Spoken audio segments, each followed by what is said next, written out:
Problem, knee pain, joint pains కు ఎటువంటి side effects లేకుండా శాశ్వత పరిష్కారం హోమియో కేర్ ఇంటర్నేషనల్. నమస్తే శ్రావణ్ గారు. నమస్తే ఉషా గారు. Mindful millionaire, live rich, happy, successful life part 5. So ఇప్పటివరకు చేసిన ఎపిసోడ్స్ హెల్త్ గురించి నేను చాలా ఇంట్రెస్ట్గా విన్నానండి. ఎందుకంటే మనిషికి బేసిక్గా కావాల్సిందే హెల్త్. మీరు ఇందాక ఒక వర్డ్ యూస్ చేశారు, చిన్నదే అయినా దాన్ని కనుక అర్థం చేసుకోగలిగితే అందులో చాలా అర్థం ఉంది. ఒక ఇల్లు కట్టుకుంటూ ఉంటాం, ఆ ఇల్లు మొత్తం తిరిగి చూడాలన్నా ఫస్ట్ మనకు కాలు సపోర్ట్ చేయాలి. అవును. అటువంటి హెల్త్ సపోర్ట్ కనుక లేకపోతే మనిషి దేనికి పనికిరాడు. ఎంత సంపాదించినా చూడ్డానికి తప్ప అసలు ఏ విధంగా మనకు ఉపయోగపడదు. నాకు బాగా నచ్చింది ఆ ఒక్క వర్డ్ కనుక 10 సార్లు వాళ్ళు విన్నా మనం ఎక్కడ లాస్ అవుతున్నాం. ఒకసారి మన అలవాట్లు మార్చుకుందామన్నా సరే డిసెంబర్ 20వ తారీఖు స్టార్ట్ అయ్యే క్లాసెస్కి ప్రతి ఒక్కళ్ళు వస్తారు. సో ఇవాళ ఎపిసోడ్లో నేను మాట్లాడిపోయేది ఏంటంటే సెల్ఫ్ కంట్రోల్. ఓకే. చాలా సందర్భాల్లో నేను విన్నది ఏంటంటే మనసు వెళ్ళిన ప్రతి చోటుకి మనిషి వెళ్ళకూడదని చెప్తూ ఉంటారు కదా. సో అదేవిధంగా చాలామందికి ఎమోషన్స్ ఏవైతే ఉంటుంటాయో కొన్ని చూడాలనిపిస్తుంది, కొన్నిట్లో పెట్టేయాలనిపిస్తుంది, కొన్నిసార్లు ఏదేమైనా వెళ్ళాలనిపిస్తుంది. కంట్రోల్ చేసుకోలేము. వాటి వల్ల తెలియకుండా చాలా అనర్థాలు జరుగుతుంటుంటాయి. అది ఇన్వెస్ట్మెంట్ అయినా, ఫుడ్ అయినా, యాక్టివిటీ అయినా, ఏదైనా సరే. ఒక దగ్గర మనిషి ఆగకపోతే కొన్నిసార్లు బ్లాస్ట్. దాన్ని ఏ విధంగా ఓవర్కమ్ చేయాలి అంటారు?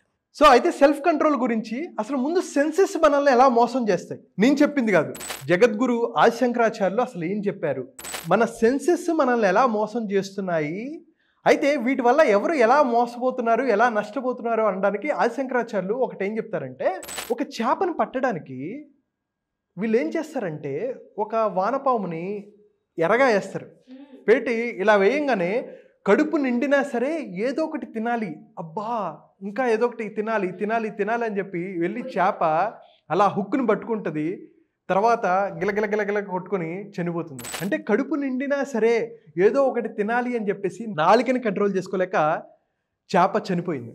అలాగే ముక్కు, మన అందరికీ సంపంగి పువ్వు తెలుసు కదా, తుమ్మెదిని మీరు ఒక గులాబీ పువ్వు డిఫరెంట్ ఫ్లవర్స్ దగ్గర పెడితే, తామర పువ్వు ఇవన్నీ పెడితే వాటన్నిటికన్నా సంపంగి పువ్వు మీదకి వెళ్ళి దాని మీద కూర్చొని ఆనందపడుతుంది. కానీ కాసేపటి తర్వాత ఏమవుతుందంటే ఆ సంపంగి పువ్వులో కొన్ని టాక్సిన్స్ ఉంటాయి, అది తుమ్మెదికి పడదనమాట. కొంతసేపటి తర్వాత ఈ తుమ్మెద చనిపోతుంది ఆ టాక్సిన్స్ వల్ల.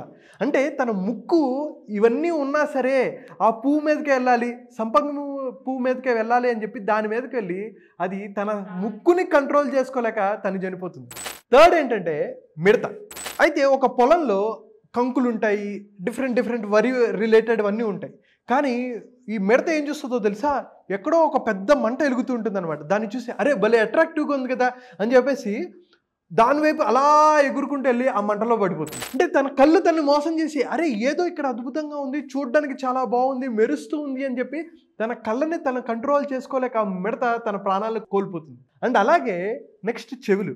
మనందరికీ లేడీ తెలుసు కదా, లేడీలను పట్టుకోవడానికి ఏం చేస్తారంటే, డీర్స్ని పట్టుకోవడానికి ఏం చేస్తారంటే సంగీతం వాయిస్తారు.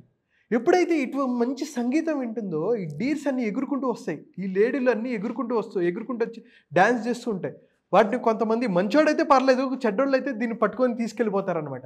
అంటే తన చెవుల్ని కంట్రోల్ చేసుకోలేక లేడీ తన ప్రాణాలు కోల్పోతుంది. మనకేంటి, నాలుక అయిపోయింది, ముక్కు అయిపోయింది, కళ్ళు అయిపోయింది, చెవులు అయిపోయాయి. ఇంకా అన్నిటికన్నా పెద్దది ఏంటంటే మన స్కిన్. ఓకే, చర్మం. ఈ చర్మం ద్వారా ఏది నష్టపోతుందంటే, ఒక మగ ఏనుగుని పట్టుకోవడానికి ఒక ఆడ ఏనుగుని ఎరగా వదులుతారు. అంటే ఎరగా అంటే టెంప్ట్ చేయిస్తారని. ఈ ఆడగేను ఎప్పుడైతే వచ్చి ఆ మగ ఏనుగుని ఇలా రుద్దిందా కాసేపు, ఈ మగ ఏనుగు టెంప్ట్ అయిపోతుంది. ఈ ఆడ ఏనుగు ఎటు వెళ్తే అట వెనక్కి వచ్చేస్తుంది అనమాట.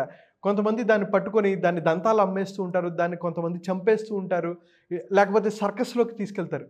అంటే చర్మాన్ని తన ఈ టెంప్టేషన్ని కంట్రోల్ చేసుకోలేక ఏనుగు తన ప్రాణాలు కోల్పోయింది. ఒక్కొక్క సెన్సెస్ని కంట్రోల్ చేసుకోలేక ఒక్కొక్క జాతి జంతువు ప్రాణాలు కోల్పోయిందే. ఒక మనిషి తెలివైన వాడు అనుకుంటాడు, కానీ చూడకూడదని చూస్తూ ఉంటాడు, ఏవైతే వాసన పీల్చకూడదో పీలుస్తూ ఉంటాడు, తినకూడని తింటూ ఉంటాడు, వినకూడని వింటూ ఉంటాడు, చేయకూడని పనులు చేస్తూ ఉంటాడు. అంటే 5 సెన్సెస్ని కంట్రోల్ చేసుకోలేకపోతే మరి మనిషి ఎంత నాశనం అయిపోవాలి కదా. అంటే మనం ఎంత పతనం అయిపోతున్నామో చూడండి. దానికి నేను ఎగ్జాంపుల్స్ చెప్తున్నాను చూడండి. 47% పీపుల్ ఫోన్కి ఎడిక్ట్ అయిపోయారు. ఏం చూస్తున్నారు, ఏం వింటున్నారు, దానివల్ల ఫీలింగ్స్ని ఎలా పెంచేసుకుంటున్నారు, తనని వాళ్ళు కంట్రోల్ చేసుకోలేకపోతున్నారు. ఆల్మోస్ట్ వాళ్ళ ఫోన్స్ని ఎన్నిసార్లు అంటే 2617 సార్లు టచ్ చేస్తారు. అంటే చాటింగ్లో కానీ ఆల్మోస్ట్ 2000 నుంచి 5000 వరకు వాళ్ళ ఫోన్ని టచ్ చేస్తూ పర్ డే అంటే లిఫ్ట్ చేయటం కాదు, ఫోన్ పట్టుకుంటూ టైప్ చేయటం కానీ రీసెర్చెస్ చెప్తున్నవి. ఆల్మోస్ట్ 108 సార్లు ఫోన్ని టచ్ చేస్తారు. 100 సార్లు ఫోన్ వచ్చిందా నాకు, రాలేదు, ఫోన్ వచ్చిందా, మెసేజ్ ఎవరైనా చేశారా, ఈ కాల్ ఏమైనా చేద్దాం, వేరే వాళ్ళకి ఫోన్ చేద్దామని ఆల్మోస్ట్ 100 సార్లు చేస్తారు. కానీ ఫోన్ పట్టుకొని ట్యాప్ చేయటం, మెసేజ్ చేయటము ఇవన్నీ 2000 నుంచి 5000 సార్లు వరకు జరుగుతుందని. అండ్ అలాగే 71% మంది వాళ్ళు రొమాంటిక్ పార్ట్నర్ వాళ్ళ వైఫ్తో కానీ హస్బెండ్తో కానీ టైం స్పెండ్ చేయకుండా ఉన్న కొంత సమయంలో కూడా ఫోన్ పెట్టుకొని మనం చూస్తూనే ఉన్నాం. డిన్నర్ టైంలో ఫోన్ పట్టుకొని తింటూ ఉంటారు. కంట్రోల్ లేదు. హాయిగా దాన్ని పక్కన పెట్టేసి పార్ట్నర్తో మాట్లాడుతుంటే రిలేషన్షిప్స్ బిల్డ్ అవుతాయి. ఇది కూడా వాళ్ళకి తెలియదు ఏంటంటే ఇది కూడా వాళ్ళని వాళ్ళు కంట్రోల్ చేసుకోలేకపోవడం అనే లోపాన్ని వాళ్ళకి గుర్తించలేకపోతున్నారు. ఎగ్జాక్ట్లీ. అండ్ అలాగే ప్రతి 3 పిల్లల్లో 2 ఫోన్కి అడిక్ట్ అయిపోయి ఉన్నారు. ఈ మధ్య మనం చూస్తున్నాం పిల్లలకి ఫోన్ లేకపోతే ముద్దు కూడా దిగట్లేదు. దాన్ని ఎవరు అలవాటు చేశారు? మనం కాదా? వాళ్ళు అల్లరి చేస్తున్నారని చెప్పేసి మనం ఫోన్ ఇచ్చాం. అయితే అంత ఈజీ అని చెప్పట్లేదు పిల్లలు పెంచడం అని చెప్పి నన్ను కామెంట్లో వేసుకుంటారు. అది కాదు నేను ఉద్దేశం. అసలు ఫోన్లు ఉన్నాయి అనేది ఎలా తెలిసింది? పిల్లలకి మనం చూస్తున్నాం కదా. అంటే మనం ఎన్నిసార్లు ఎంతసేపు మనం ఫోన్లో టైం స్పెండ్ చేస్తున్నాం, అదే ఫోన్ వాళ్ళకి ఇచ్చేస్తున్నాం వాళ్ళు అల్లరి చేయకుండా ఉండాలని చెప్పేసి. అదొకటి. తర్వాత చూడండి, వాళ్ళ పక్కన ఫోన్ కాసేపు కనపడకపోతే 44% మంది అరే ఫోన్ ఎక్కడుంది, ఫోన్ రింగ్ చేయి అని చెప్పేసి పిచ్చెక్కిపోయినట్టు అయిపోతూ ఉంటారు అనమాట. యాంగ్జైటీలోకి వెళ్ళిపోతూ ఉంటారు. ఇవన్నీ స్టాటిస్టిక్స్ చెప్తున్నాయి. అండ్ అలాగే చూడండి 20% కార్ యాక్సిడెంట్స్ ఎందుకు జరుగుతున్నాయి అంటే ఫోన్ వల్ల జరుగుతున్నాయని. మనం ఫోన్ని కంట్రోల్ చేస్తున్నామా, ఫోన్ మనల్ని కంట్రోల్ చేస్తుందా? అది మన జీవితాలతో ఆడుకుంటుంది. చాలామంది చూస్తే బండి మీద వెళ్ళేటప్పుడు ఇలా మాట్లాడుతూ ఉంటారు. అరే నీ ప్రాణాల కన్నా ఫోన్ మాట్లాడటం ఇంపార్టెంటా? ఇంకా చూడండి ఫుడ్ అడిక్షన్, విపరీతంగా తినేస్తున్నాం, ప్రాసెస్డ్ ఫుడ్ తినేస్తున్నాం, సరదాగా కూల్ డ్రింక్స్ తాగేస్తున్నారు. ఆ ప్రాసెస్డ్ ఫుడ్స్ ఎంత డేంజర్ అంటే అది మన జీవితాన్ని నాశనం చేస్తుంది. అందుకనే నేను 4th పార్ట్లో చెప్పా, హెల్త్ని మనం కంట్రోల్ చేసుకోవాలంటే నాలుకని మనం కంట్రోల్ చేసుకోవాలి. అలాగే చూడండి ఈ కోవిడ్ టైంలో ఈ పార్న్ చూసే వాళ్ళ సంఖ్య విపరీతంగా పెరిగిపోయింది. స్టాటిస్టిక్స్ ఎస్పెషల్లీ కోవిడ్ టైంలో పార్న్ విపరీతంగా చూస్తున్నారు. దానివల్ల సైకలాజికల్గా వీళ్ళ మీద ఎంత ఎఫెక్ట్ పడింది అని చెప్పేసి వీళ్ళు సైకోలాగా తయారవుతున్నారు. రేపులు పెరగడానికి కూడా కారణం అని చెప్పి వాళ్ళు తర్వాత చెప్తున్నారు. ఎవరెవరో మాట్లాడినవి, పనికి మాలిన వాళ్ళు మాట్లాడినవి, అనవసరం లేనివి, మన జీవితంలో అభివృద్ధి అవ్వడానికి ఉపయోగపడనివి ఎన్నో మనం వింటున్నాం. దానివల్ల మనం ఎక్కువ ఏవైతే వింటున్నామో అవే మనం మాట్లాడతాం. ఎగ్జాక్ట్లీ. పిల్లలు చూడండి చాలా మంది వాళ్ళకి మనం శ్లోకాలు నేర్పిస్తే వాళ్ళు శ్లోకాలు మాట్లాడతారు, బూతులు నేర్పిస్తే బూతులే మాట్లాడతారు.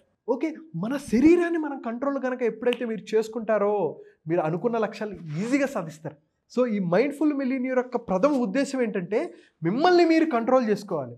అప్పుడు ఆటోమేటిక్గా మీ హెల్త్ కానీ, మీ వెల్త్ కానీ, మీ రిలేషన్షిప్స్ కానీ, మీరు అనుకున్న లక్ష్యాలు కానీ ఇవన్నీ చాలా తేలికైపోతాయి. ఎప్పుడైతే మనల్ని మనం కంట్రోల్ చేసుకోలేమో మనం ఎటువంటి లక్ష్యాలు సాధించలేం. సో ఈ 7 days మైండ్ఫుల్ మిలియనియర్లో మిమ్మల్ని మీరు ఎలా కంట్రోల్ చేసుకోవాలి, మీ హెల్త్ని ఎలా బెటర్ చేసుకోవాలి, హ్యాబిట్స్ని ఎలా బెటర్ చేసుకోవాలి, మీరు అనుకున్న లక్ష్యాలు ఎలా సాధించాలి, టైంని, ఎనర్జీని, ఫోకస్ని ఎలా మేనేజ్ చేసుకోవాలి, స్ట్రెస్ని, స్లీప్ని ఎలా బ్యాలెన్స్ చేసుకోవాలి, ఫియర్స్ని, లిమిటింగ్ బిలీఫ్స్ని ఎలా దాటుకుంటూ వెళ్ళాలి, అండ్ ఫైనల్గా హ్యాపీగా ఎలా ఉండాలి, సక్సెస్ఫుల్ ఎలా అవ్వాలి అనేది 7 days December 20 నుంచి 27 వరకు ఉంటుంది. ఖచ్చితంగా నేను చెప్పేది ఒకే ఒక్క ప్రామిస్, నేను చాలా కాన్ఫిడెంట్గా చెప్తున్నాను. ఓవర్ కాన్ఫిడెన్స్ అని కొంతమంది అనుకోవచ్చు. మీరు సెషన్స్ అటెండ్ అయ్యి 7 రోజులు నేను చెప్పింది కనుక మీరు చేస్తే మీ లైఫ్లో రిజల్ట్స్ రాకపోతే నేను డబుల్ మనీ రిటర్న్ ఇచ్చేస్తాను. Open challenge. మన సెన్సెస్ మనల్ని మోసం చేస్తాయి అన్నదానికి, సెల్ఫ్ కంట్రోల్ అన్నదానికి ఇంతకు మించి నిర్వచనం మనం కూడా ఇంకెక్కడ మాట్లాడలేము.